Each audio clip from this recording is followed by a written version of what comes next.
টি-20 বিশ্বকাপ ১.৫ মাসেরও কম সময় বাকি শর্টার ফরম্যাটে সবচেয়ে বড় ইভেন্ট মাঠে গড়ানোর। ইতোমধ্যে স্কোয়াড নিয়ে কাজ শুরু করে দিয়েছে বেশিরভাগ দল।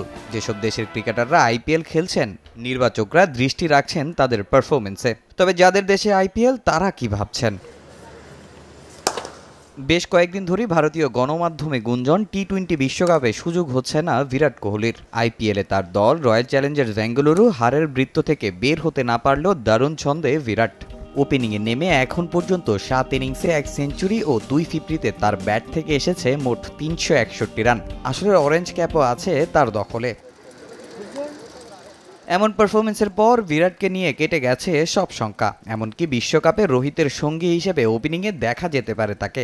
বিসিসিআইয়ের বরাত দিয়ে এমনই দাবি ভারতের প্রথম সারির বেশ কয়েকটি সংবাদ মাধ্যমের।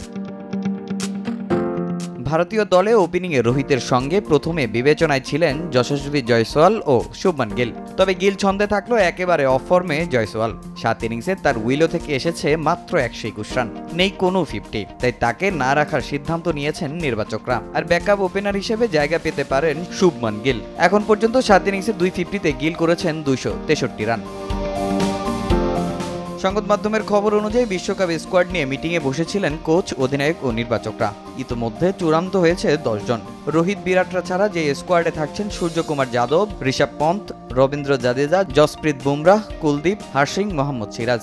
এছাড়া সমালোচিত হওয়ার সঙ্গে বলে ব্যাটে খুব একটা ছন্দে না থাকলেও পেস বোলিং অলরাউন্ডার হিসেবে মুম্বাই অধিনায়ক হার্দিক পান্ডিয়াকে বিবেচনায় রাখছেন নির্বাচকরা।